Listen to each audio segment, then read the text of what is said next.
भाईंदर पूर्व भागात महापालिका प्रशासनाकडून विचित्र पद्धतीने शौचालय उभारण्यात आल्याची बाब समोर आली आहे। त्यामुळे नागरिकांकडून संताप व्यक्त केला जात आहे। मीरा भाईंदर शहरात नागरिकांच्या सोयीसाठी महापालिका प्रशासनाकडून विविध ठिकाणी सार्वजनिक शौचालयांची उभारणी करण्यात आली आहे। या शौचालयांच्या उभारणीसह देखभाल दुरुस्तीसाठी दरवर्षी कोट्यवधी रुपयांचा खर्च करण्यात येतोय।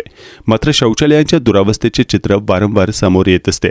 दरम्यान आता शौचालयांच्या उभारणीतही प्रशासनाकडून घोळ होत असल्याची बाब उघड झाली आहे। भाईंदर पूर्व येथील आरएमबी पार्क परिसरातील महापालिकेच्या शौचालयात चक्क बाजूबाजूला शौचासन म्हणजे संडासाची भांडी बसवण्यात आल्याचं समोर आलं आहे।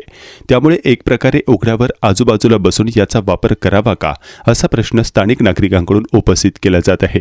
विशेष म्हणजे किमान 2 भांड्यांच्या दरम्यान पडदा लावण्याच्या ऐवजी समोरच पडदा लावण्यात आल्याची हास्यास्पद बाबही निदर्शनास आली आहे।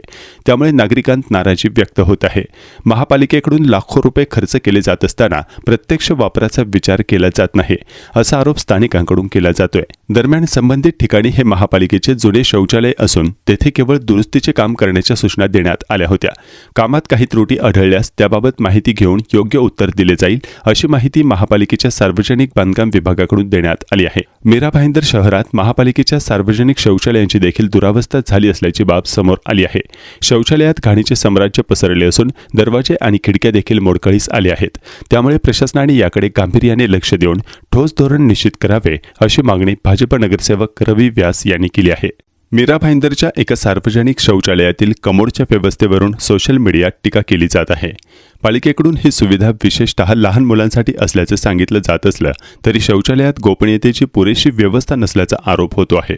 ही डिझाईन आणि शौचालय MMRDA ने 2007 साली निर्मल भारत अभियान अंतर्गत बनवली असल्याचं पालिकेने सांगितलं आहे।